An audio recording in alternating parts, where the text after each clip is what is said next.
بخاری شریف میں قبیلہ غامدیہ کی اس عورت کا تذکرہ موجود ہے جو خود آئی تھی، کوئی گرفتار کر کے نہیں لایا تھا، از خود آئی۔ احساس پیدا ہو گیا نا گناہ کا۔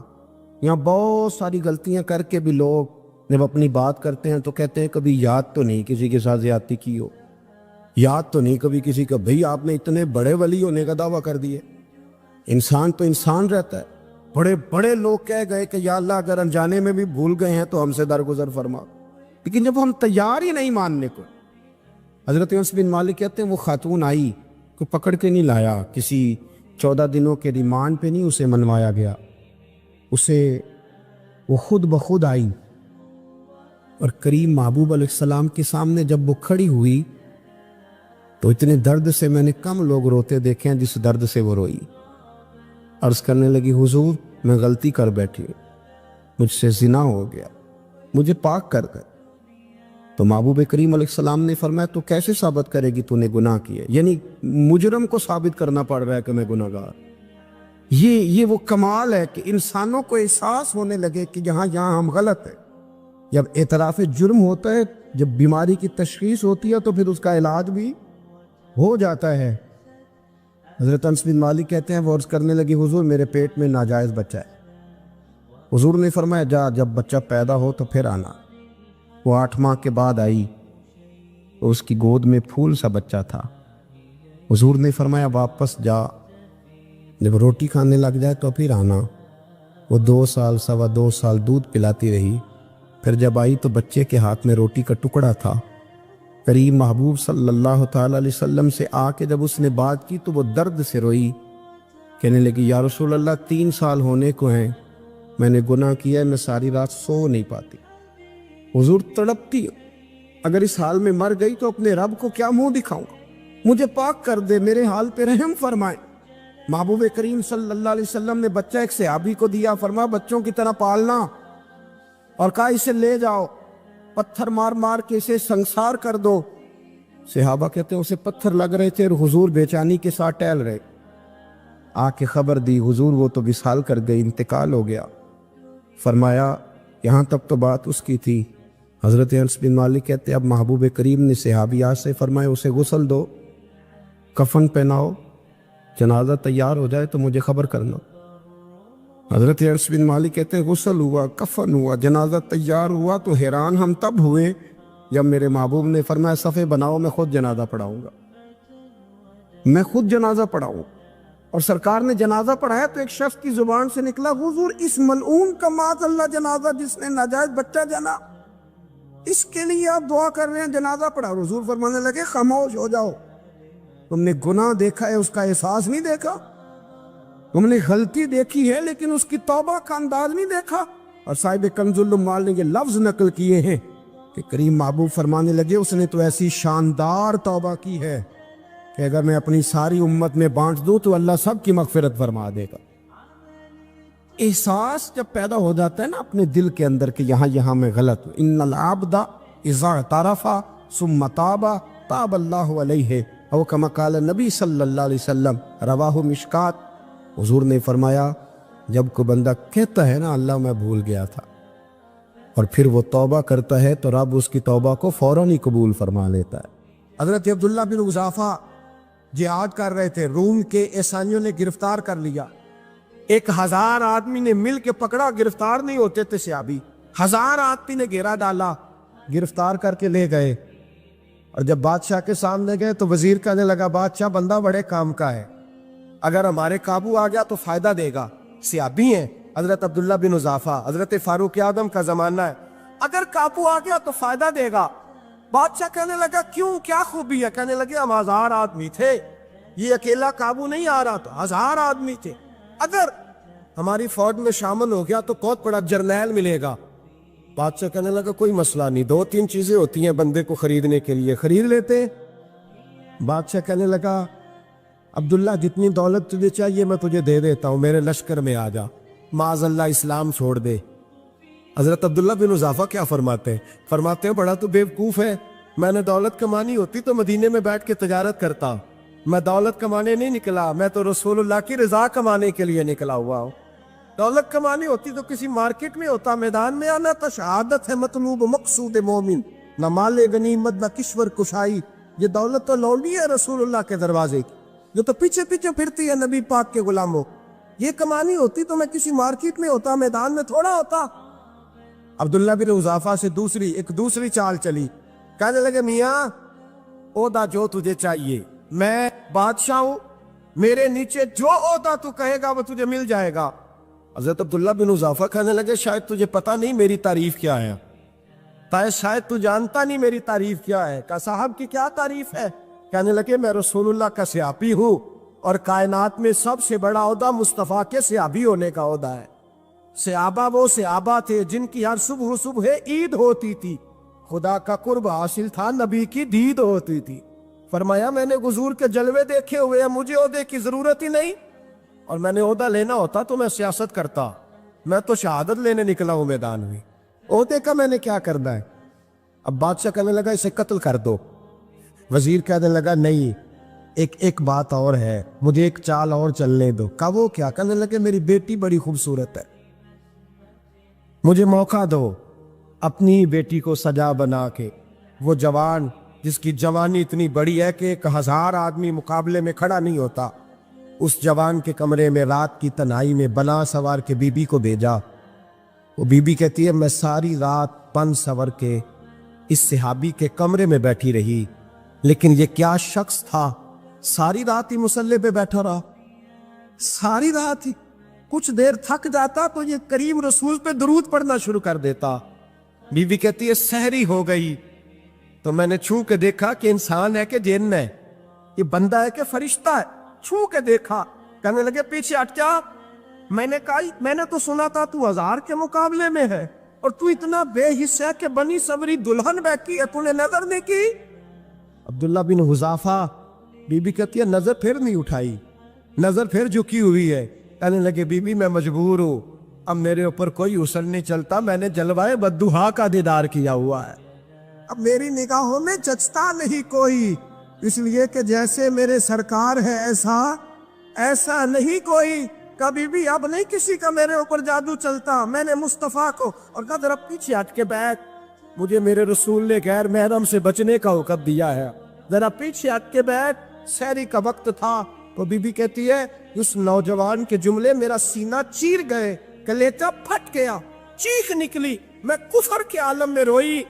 میں نے کہا مجھے بتا تو صحیح، آخر یہ جذبہ کہاں سے ملتا ہے، آخر یہ روشنی تو میں نے دیکھی نہیں، کہاں سے آتی ہے. ایک میرا باپ ہے جو بنا سور کے مجھے تیرے کمرے میں چھوڑ گیا، بتلا یہ کہاں سے کیف آتے ہیں. عبداللہ بن حذافہ کہنے لگے اگر کیف لینا ہے تو بھی میرے مصطفیٰ کا کلمہ پڑھ جا، آجا دروازے رسول پہ جھک جا، مل جائے گا. سویرے دروازے پہ باپ آیا بیٹی سے رزلٹ لینے، دروازہ کھولا تو بیٹی نقاب پہنے باہر آئی. باپ کہنے لگا کیا بلا؟ کہنے لگی پیچھے ہٹ جا، تو غیر محرم ہے، کافر ہے، میں مسلمان ہوں. اس نے کہا کیا ہوا؟ کہنے لگی تیرے جیسے کو باپ کہوں، تیرے جیسے کو جو مجھے استعمال کر رہا تھا. میں تجھے باپ نہیں مانتی، میں اب رسول والی ہو گئی، میں حضرت فاطمہ کی کنیزہ ہو گئی، میں اب نبی کریم کی خادمہ ہوں، خبردار میرے قریب نہ آنا. یہ داؤ بھی ناکام ہوا. اب حضرت عبداللہ بن حذافہ کے سامنے موت کھڑی کی، ایک کڑا میں تیل گرم کیا، کہنے لگے تجھے اس میں جلایا جائے گا. حضرت عبداللہ بن حذافہ رضی اللہ تعالیٰ عنہ جب جلنے کے قریب ہوئے تو رونے لگے. روم کا بادشاہ کہنے لگا شاید ڈر گیا ہے. کہنے لگے اب سمجھ آئی ہے، اب تجھے پتہ چلا ہے، چلا آ جا. حضرت عبداللہ بن حذافہ کہنے لگے تو کافر ہے، تیری کافروں والی سوچ ہے، اس لیے نہیں رویا کہ موت سے ڈر گیا ہوں، میں تو اس لیے رویا ہوں کہ ایک جان ہے وہ نبی پاک پہ قربان ہو رہی ہے. کاش رب مجھے 1000 جان دیتا، میں ساری مصطفیٰ پہ قربان کر دیتا.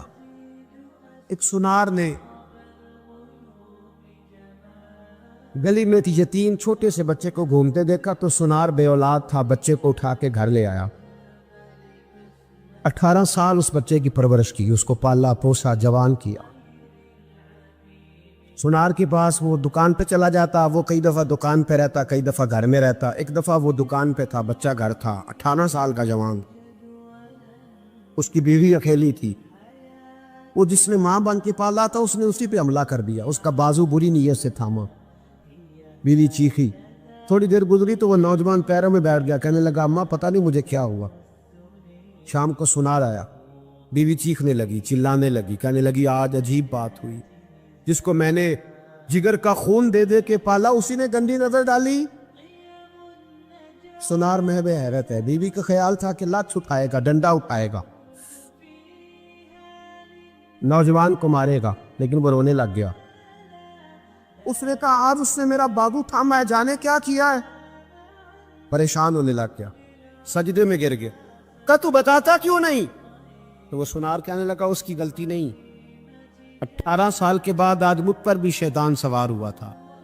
ایک عورت آئی تھی، وہ اپنے بازوؤں میں چوڑیاں پہننا چاہتی تھی تو میں نے بھی گندی نظر سے ہاتھ ڈالا تھا، رب کریم نے مجھے فوراً اس کی سزا دی۔ جن کے گھروں میں بیٹیاں ہوتی ہیں ان کی نظریں گندی نہیں ہوتی، جو بیٹیوں کے باپ ہوتے ہیں، جو بہنوں کے بھائی ہوتے ہیں، ان کی نظریں گندی۔ اور اگر تو ٹیلی فون کرتا ہے، تو کسی عورت کے ساتھ تعلق رکھتا ہے تو یہ بات لکھ لے، امام فخر الدین رازی 1، علامہ اسماعیل حقی 2، ملا جلال الدین رومی 3، امام خازن 4، امام جلال الدین سیوطی 5 حدیث کے استاد اور محدث لکھتے ہیں کہ اگر تو کسی پر گندی نظر ڈالے گا تو تیرا گھر بچ سکتا، یاد رکھ نہیں بچے، اس لیے کہ تیری نظر ہے، کسی کی بیٹی کو بیٹی سمجھ تاکہ تیری بچی کا پردہ قائم رہے، کسی کی بہن کو، یہ کیا بات ہوئی کہ تو جتنا مرضی گند معاشرے میں پھیلاتا رہے تیرا گھر بچا رہے، یہ کیسے ہو سکتا ہے؟ فَإِنَّ لَهُ مَعِيشَةً ضَنْكَ، اللہ فرماتے ہیں زندگی تنگ ہو جائے گی تیرے لیے مشکل، تو ڈھونڈتا پھرے گا کہ میں مرنے کو جگہ تلاش کروں۔ سچی توبہ کرے، کھری توبہ۔ یہ گناہ انسان کو مجبور کر دیتے۔ حضرت عبداللہ بن مبارک رحمۃ اللہ تعالی علیہ، ان کے سینکڑوں شاگرد تھے، ایک شاگرد کے انتقال کا وقت آیا تو گھر گئے ملنے، آپ کہتے ہیں میں نے زور لگا لیا پر اس کی زبان پر کلمہ جاری نہیں ہوا، میں اسے کہتا کلمہ پڑھ پر اس کی زبان پر جاری، اللہ اکبر، بہت بڑی نعمت ہے، دعا فرمائیں اللہ ایمان کی موت عطا فرما، ایمان کی موت دے اللہ کریم، ایمان کی موت دے۔ ایسے بھی لوگ دیکھیں ہیں، مسجد نبوی ہے، رسول اللہ کا شہر ہے، سر سجدے میں ہے، روح پرواز کر گئی، روح پر کتنا نصیبوں والا ہے، کتنا نصیبوں والا کہ مسجد نبی میں سر سجدے میں رکھا ہے، اور اللہ تبارک و تعالیٰ نے محبوب کے قدموں میں موت عطا فرمائی۔ اور حضرت عبداللہ بن مبارک کہتے ہیں میں نے اس کو کہا کلمہ پڑھ تو اس کی زبان پہ جاری نہیں ہوتا، میں بار بار کہتا تو وہ منت کرتا، کہتا حضور میں کوشش کرتا ہوں جاری نہیں ہوتا۔ فرماتے میں پریشان ہو کے اٹھا، ابھی میں دروازے پہ پہنچا تھا، اس نے چیخ ماری اور روح پرواز کر گئی، بچے رونے لگے، بیوی رونے لگی، تو میں نے اس کی بیوی سے کہا کہ یہ جرم کیا کرتا، اتنا بڑا پاپی پہ کلمہ جاری نہیں ہوا۔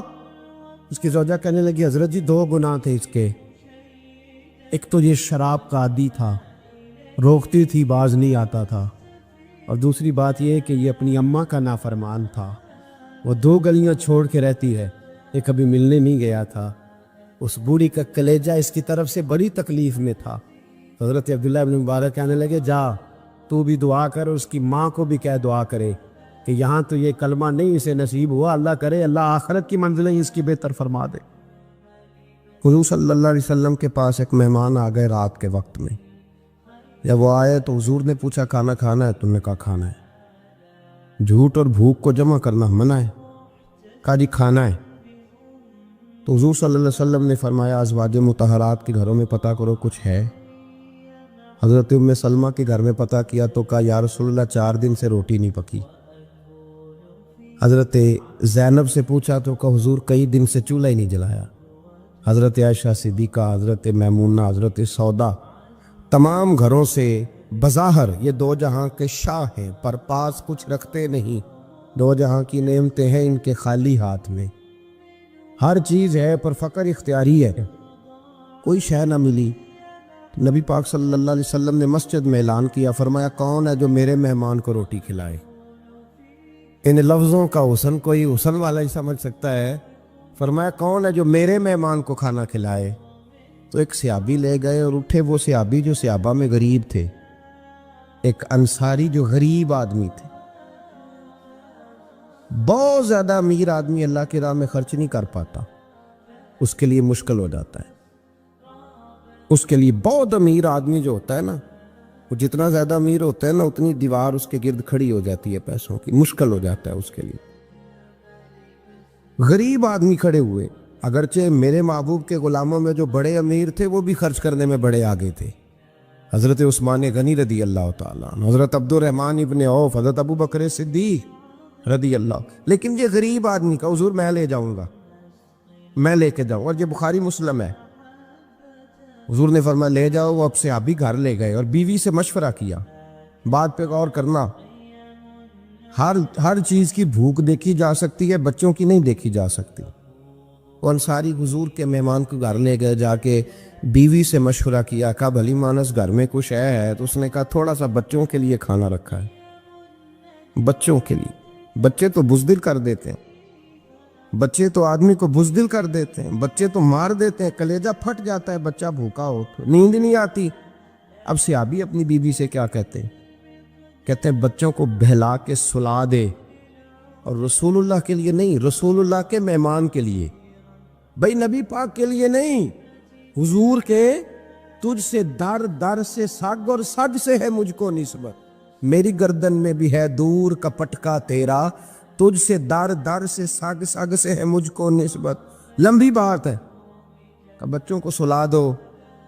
بی بی نے بچوں کو سلا دیا تو میاں بیوی کا مشورہ ہوا کہ مہمان کے ساتھ بیٹھ کے روٹی کھانا بھی سنت ہے۔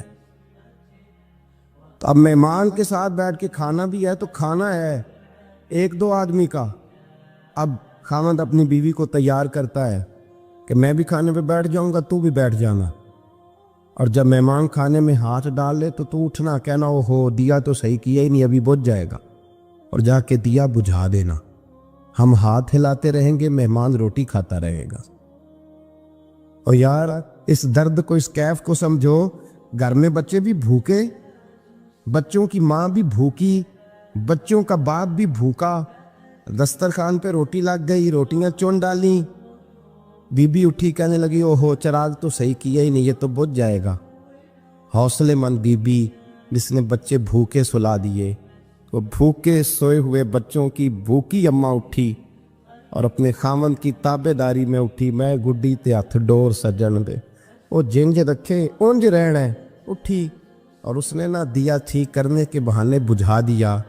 مہمان روٹی کھاتا رہا اور رسول اللہ کے نوکر قربانی دیتے رہے۔ وہ روٹی کھا کے سیر ہو کے بستر بچھایا تو سو گیا۔ یہ میاں بیوی ساری رات بچوں کی طرف دیکھتے رہے اور غور کرتے رہے اور راضی رہے کہ ہم نے حضور کا فریضہ نبھایا ہے۔ قربان جاؤں محبوب پہ، بے خبر ہو جو غلاموں سے وہ آقا کیا ہے۔ وہ صحابہ وہ اگر قربانیاں دیتے تھے تو جو اعزاز ملتا تھا وہ بھی بڑا شان والا ہے۔ صحابی کہتے ہیں میں فجر کی نماز پڑھنے مسجد آیا، پہلا قدم رکھا تو میرے کریم بولے، حضور نے فرمایا رات جو تو نے اور تیری بیوی نے عمل کیا ہے خدا کو بھی بڑا پسند آیا ہے، محمد مصطفیٰ کو بھی بڑا پسند ہے۔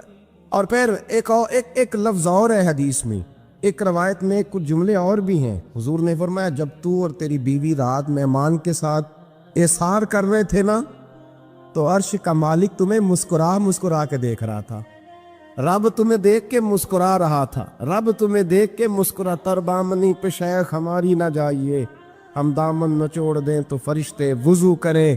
پر میں وہ مسکرا رہا تھا کہ میرے بندے میرے رسول کی رضا کے لیے کیا کر رہے ہیں۔ اور صاحب دیکھو، نبی پاک کے لیے نہیں، خاندان کے لیے نہیں، خاندان نبوت کے لیے نہیں، حضور کے نہ سمجھے یار، اس پہلو کو سمجھے۔ نبی پاک کے بریلی کے امام بول پڑے، فرمانے لگے تجھ سے در سے سگ سے ہے مجھ کو نسبت، تجھ سے در سے ساگ کتے کو کہتے ہیں فارسی میں۔ فرماتے محبوب تیرا دروازہ اور دروازے پہ کتا، اور کتے کے پاس میں بیٹھا ہوں، چلو کتے کے پاس تو بیٹھا ہوں نا، میری گردن میں بھی کوئی تو پٹکا آیا ہی ہے نا، تجھ سے در سے سگ اور سگ سے ہے مجھ کو نسبت، چلو میری گردن میں بھی ہے دور کا پٹکا تیرا۔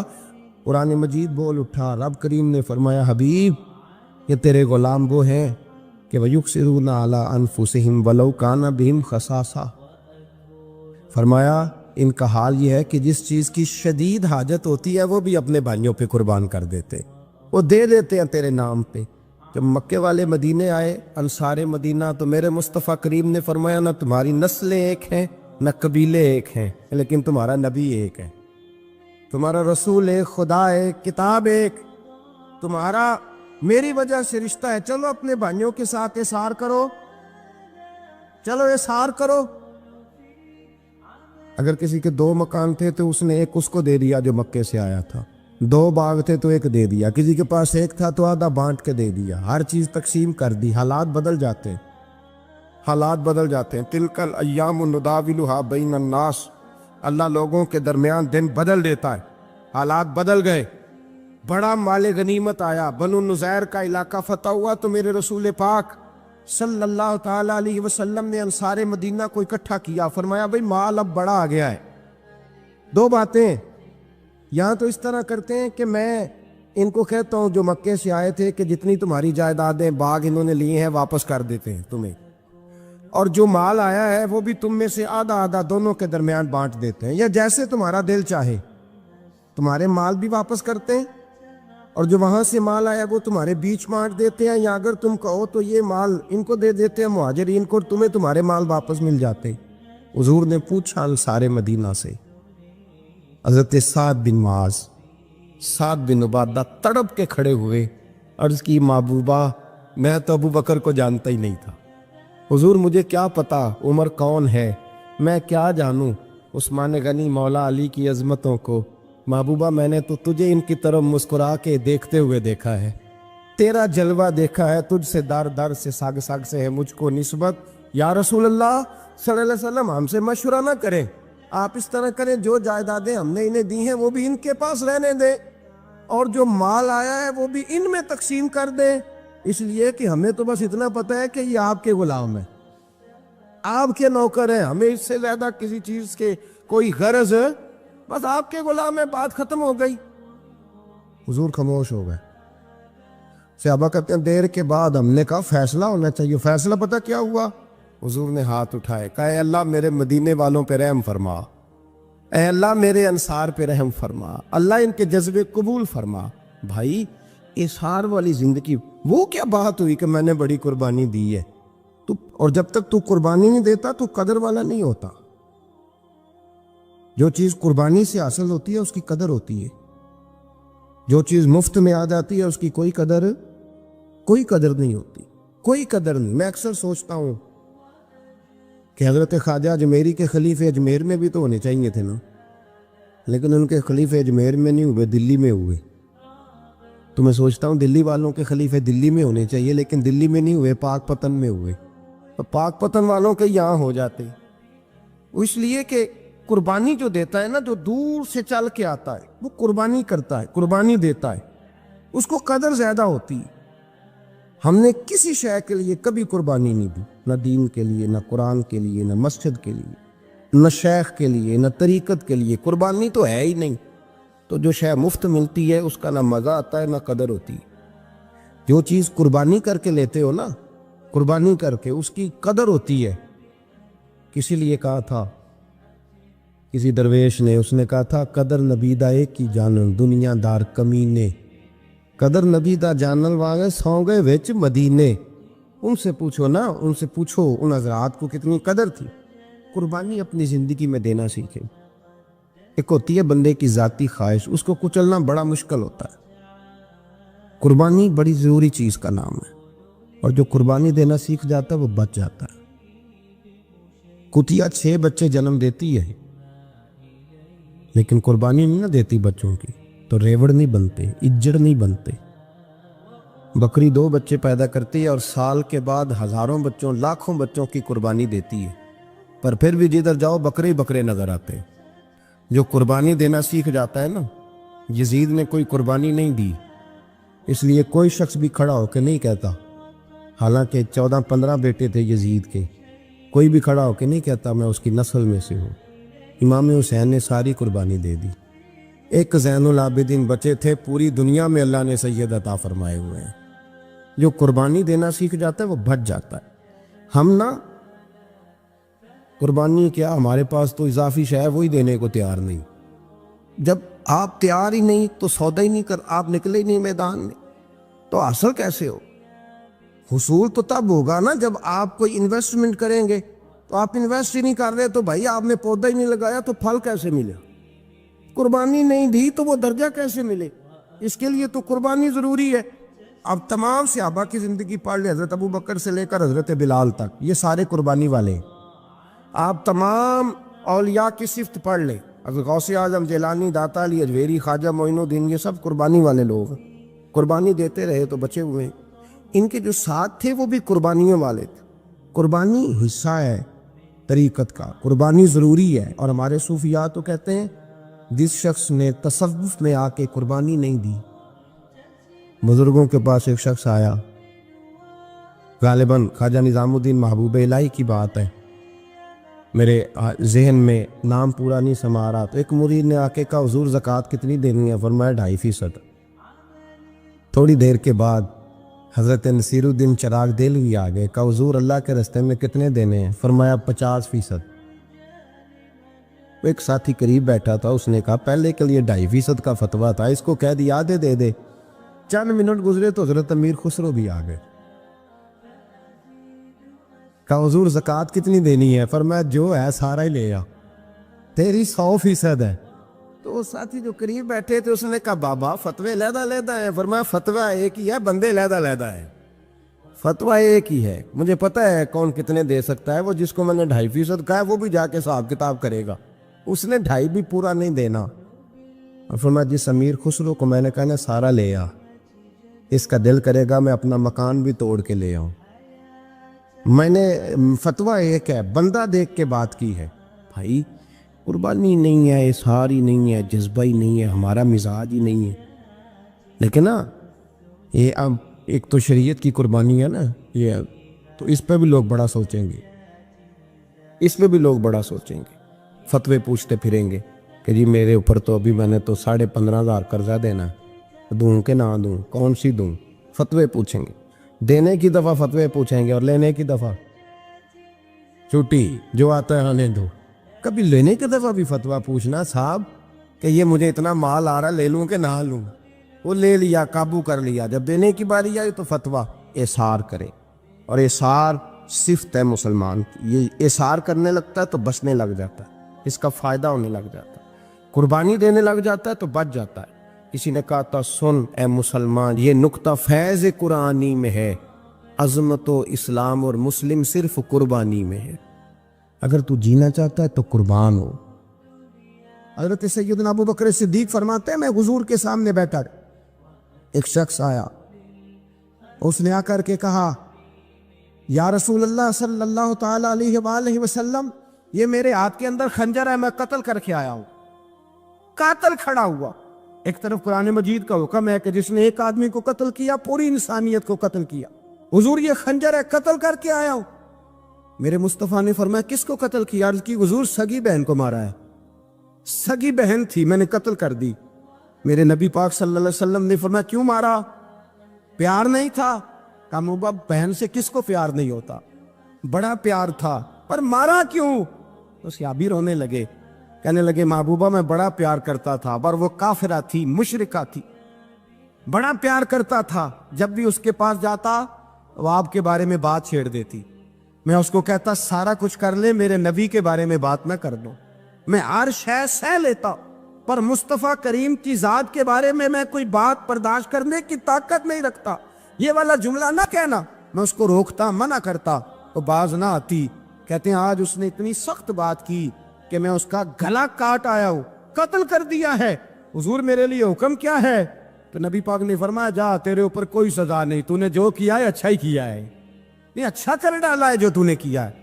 ایک صحابی نابینا تھے، آنکھوں سے نظر نہیں آتا تھا، رشتہ کوئی نہیں دیتا تھا، معذور آدمی تھے. نکاح ہوا، شادی ہوئی، 2 بیٹے دیے اللہ، گھر بس گیا، بیوی کپڑے دھو کے دیتی، خدمت کرتی، روٹی پکا کے دیتی، بچے بڑے حسین تھے. اور وہ صحابی خود فرماتے ہیں، نابینا صحابی کہتے ہیں موتیوں کی طرح کے میرے بچے، جو بھی آتا آ کے کہتا تیرے موتیوں کی طرح کے لال ہیں. لیکن آپ فرماتے ہیں ایک صبح اعلان ہو گیا، مدینے میں شور ہو گیا کہ اس نابینا صحابی کی بیوی قتل ہو گئی، کسی نے خنجر کے دبایا، مر گئی ہے. کہتے ہیں اس کے لواحقین اکٹھے ہوئے، در رسالت امام پہ آئے، آگے کہنے لگے حضور ہمارا قاتل ڈھونڈ کے دیں، ہماری بیٹی کو کس نے مارا؟ میرے رسول پاک نے مجمع پہ نظر ڈالی، فرمایا بھائی مجھے کہنے کی ضرورت نہ پڑے، اگر قاتل موجود ہے تو خود اٹھ جائے۔ خود اٹھے۔ وہ نبینا صحابی بیچ میں سے اٹھ کے کھڑے ہو گئے، کہنے لگے سونیا قاتل کوئی باہر نہیں، میں خود قاتل ہوں، میں نے مارا ہے، میں قاتل ہوں، میں نے مارا ہے۔ مصطفیٰ کریم سید عالم صلی اللہ علیہ وسلم نے فرمایا تجھے تو اس کی بڑی ضرورت تھی، بڑی حاجت تھی، تیری بیوی تھی، تیرا گھر سنبھالتی تھی، تیرے بچے تھے۔ صحابی عرض کرنے لگے حضور سارا کچھ ٹھیک تھا پر وہ آپ کی بے ادب تھی حضور، اس کے آنے سے میرا گھر بس گیا، روٹی پکنے لگی، کپڑے ملنے لگے، اولاد ہونے لگی، میں دنیا پہ آ گیا، لیکن محبوبہ میں نے وہ سکھ کیا کرنے ہیں جو تیری بے ادبی پر تعمیر کیے جائیں۔ یا رسول اللہ مجھے کیا حاجت اس چیز کی، اس میں آپ کا پیار ہی نہ ہو، یا رسول اللہ آپ کی محبت ہی نہ، حضور میں نے قتل کر ڈالا ہے، مجھے بیوی نہیں چاہیے، مجھے وہ والی چاہیے جس کی زبان پر رسول اللہ کے نام کے ترانے ہو، جو حضور کی محفل کرنے والی ہو، نعت پڑھنے والی ہو، جو نبی پاک علیہ السلام کی ازواج کا، اولاد کا، بیٹیوں کا ذکر کرنے والی۔ مجھے وہ بی بی نہیں چاہیے جو بی بی بے ادبی کرے۔ میرے نبی پاک صلی اللہ علیہ وسلم نے محلے داروں سے پوچھا، فرمایا بات اس کی ٹھیک ہے؟ کہا حضور واقعی بے ادب تھی۔ نبی پاک نے فرمایا اٹھو پھر چلے جاؤ، اس نے انسان نہیں مارا، اس نے گستاخ رسول کو مارا ہے، اس نے ایک گستاخ رسول کو مارا ہے۔ بھائی یاد رکھے نبی پاک کا پیار ایمان کا حصہ ہے، اس میں کوئی کمپرومائز نہیں۔ حضرت ابو عبادہ بن جراح نے میدان کے اندر اپنے باپ کو قتل کیا، باپ کو مارا۔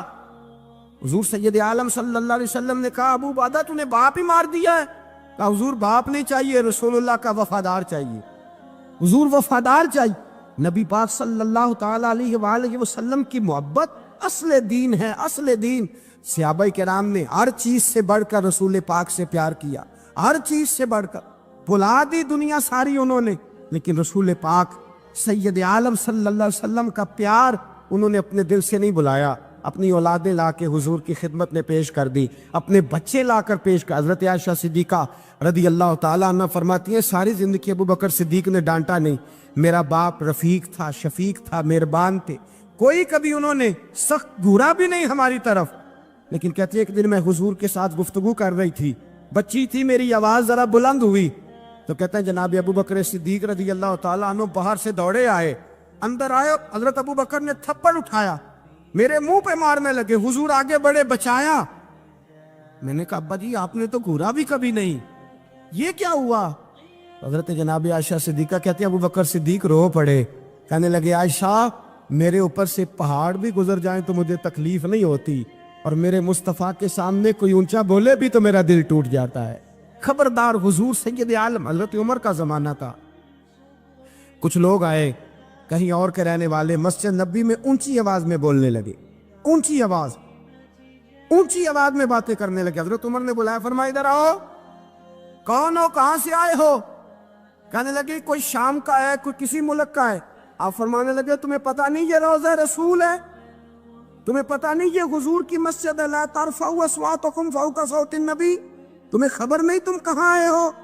فرمایا اگر تم مدینے کے رہنے والے ہوتے میں تمہیں دھروں سے مارتا، تمہیں سزا دیتا۔ تمہیں ادب رسول کا نہیں پتا، تمہیں رسول اللہ صلی اللہ علیہ وسلم کے طریقے کا نہیں پتا۔ نبی پاک صلی اللہ علیہ وسلم کے وجود سے خون نکلا، حضور نے حضرت عبداللہ بن زبیر سے کہا ٹھکانے لگا دو، جاؤ ٹھکانے لگا دو، ایسی جگہ لگاؤ جہاں کسی کی نظر نہ پڑے، خون بہتا ہوا خون حرام ہے، قرآن پاک نے بیان کیا ہے۔ کہا ٹھکانے لگا دو۔ حضرت عبداللہ بن زبیر باہر نکلے اور حضور کا جو خون تھا وہ پی گئے۔ حضور نے کہا تھا پی لینا، کیا کہا تھا؟ ٹھکانے لگا دو، پی گئے۔ واپس آئے تو مصطفیٰ نے فرمایا کہاں ٹھکانے لگایا؟ کہا یا رسول اللہ ایسی جگہ جہاں کسی کی نظر نہیں پڑے گی، ایسی جگہ جہاں کسی کی نظر نہیں پڑے گی۔ حضور نے فرمایا پی گئے ہو؟ کہا حضور پی گیا ہوں۔ فرمایا جاؤ، نبی کا وعدہ ہے تمہارے وجود کو جہنم کی آگ چھوئے گی بھی نہیں۔ ہم وہ والا پیار کرتے ہیں جو حضور نے کہا ہے۔ حضرت ام احمد نبی پاک کی دائی تھی، حضور کی رضائی والدہ تھی، سرکار کی طبیعت مبارک علیل ہوئی تو حضور نے نا ویسے نبی پاک جب پخانہ کرتے تھے نا تو حضرت عائشہ صدیقہ فرماتی ہیں حضور کے پخانے سے کستوری سے بھی زیادہ خوشبو آیا کرتی۔ اور آپ حضرت انس بن مالک فرماتے ہیں حضور کھیتوں میں پخانے کے لیے جاتے میں ساتھ جاتا، جہاں نبی پاک صلی اللہ علیہ وسلم پخانہ کرتے میں وہاں جا کے دیکھتا تو کوئی شے نہ ہوتی۔ میں کہتا حضور کہاں گیا؟ اللہ کے رسول فرماتے جب میں پخانہ کرتا ہوں تو زمین کھل جاتی ہے، میرا پخانہ اندر سمو لیتی ہے۔ حضور کے پخانے اور پیشاب سے کستوری کی خوشبو آتی تھی، کستوری کی خوشبو آتی تھی۔ حضرت ام ایمن رضی اللہ تعالی عنہ کہتی ہیں حضور نے پیشاب کیا، طبیعت مبارک قلیل تھی تو لکڑی کے ایک برتن میں حضور نے پیشاب کیا اور کہا اماں جی اس کو باہر رکھا ہے، کہیں باہر ٹھکانے لگائیں۔ حضرت ام ایمن کہتی ہے میں نے اسے ہاتھ لگایا تو میرے وجود سے بھی خوشبو آنے لگی، میرا جسم مہکنے لگا۔ حضرت ام ایمن کہتی ہے میں باہر جا کے نکال کے دکھاؤ کسی حدیث سے کہ رسول پاک نے فرمایا ہو میرا پخانہ پی جانا۔ حضرت ام ایمن باہر گئیں، نبی پاک کا پیشاب مبارک پی گئیں، واپس آئیں تو حضور نے فرمایا اماں کہاں رکھا ہے؟ کہنے لگی محبوبہ وہاں رکھا ہے، کسی کی نظر نہیں پڑے گی۔ حضور نے فرمایا پی گئی ہو؟ کہا حضور پی گئی ہوں۔ فرمایا جاؤ میرا وعدہ ہے قیامت تک تمہیں پیٹ کی بیماری کوئی نہیں لگے گی، جب تک زندہ رہو گی پیٹ کی بیماری۔ حضور نے کہا تھا کہ پی جاؤ نا۔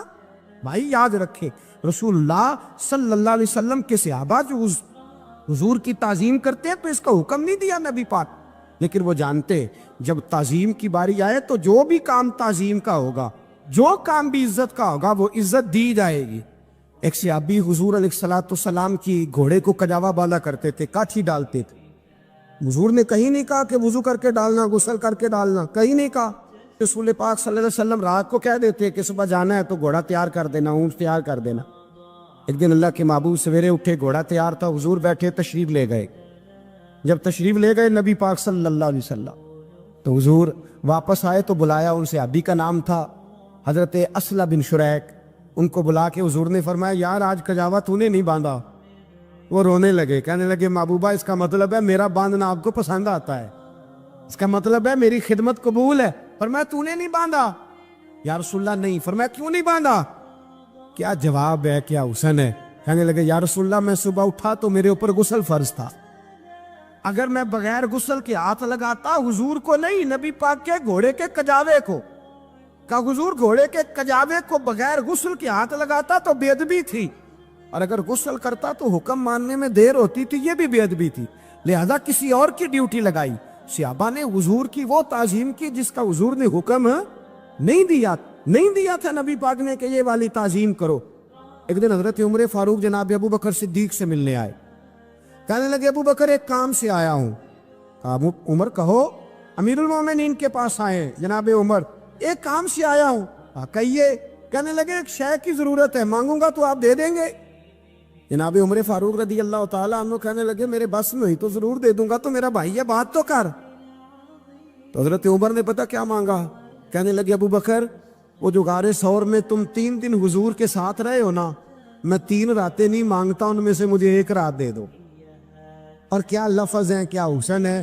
کہنے لگے عمر کی زندگی کی ساری نیکیاں لے لو، 3 راتوں میں سے 1 رات مجھے دے دو، 1 رات مجھے دے دو۔ حضرت ابو بکر صدیق رضی اللہ تعالیٰ عنہ رو پڑے، کہنے لگے میں نے کہا تھا جو بس میں ہوگا دوں گا، یہ تو میرے مصطفیٰ کی محبت ہے، یہ کسی کو دینا میرے بس کی بات ہے، یہ حضور کا پیار ہے جو میں نے سنبھال کے رکھا ہوا ہے، سنبھال کے پھر کے گلی گلی تباہ ٹھوکرے سب کی کھائے کیوں، دل کو جو عقل دے خدا تو تیری گلی سے جائے کیوں، جان ہے عشق مصطفیٰ روز فضو کرے خدا، ارے جس کو ہو درد کا مزہ وہ نازے دوا اٹھائے کیوں، اب تو نہ روک ہے غنی عادت سگ بگڑ گئی، پہلے ہی دن میرے کریم لقمہ تر کھلائے کیوں۔ حضرت بلال کہتے ہیں میں اذان پڑھ رہا تھا، ابو بکر سن رہے تھے، انہوں نے چوم کے آنکھوں سے لگایا، بعد میں کہ ملا علی قاری نے لکھا ہے، بعد میں کسی صحابی نے کہا محبوبہ ابو بکر نے انگوٹھے چوم کے آنکھوں سے لگائے ہیں، اور انہوں نے چوم کے کہا قرۃ عینی بھی کہا یا رسول اللہ، حضور آپ میری آنکھوں کی ٹھنڈک ہے۔ میرے مصطفیٰ نے فرمایا جو میرے ابو بکر کی طرح کرے گا اس کی آنکھوں میں کبھی تکلیف نہیں ہوگی، اس کی آنکھوں میں کبھی تکلیف۔ حضور آپ نے تو حکم ہی نہیں دیا، آپ نے تو کہا ہی نہیں یہ کام کرنے کا، آپ نے تو کہا ہی نہیں یہ ذکر کرنے کا۔ میرے رسول کریم سید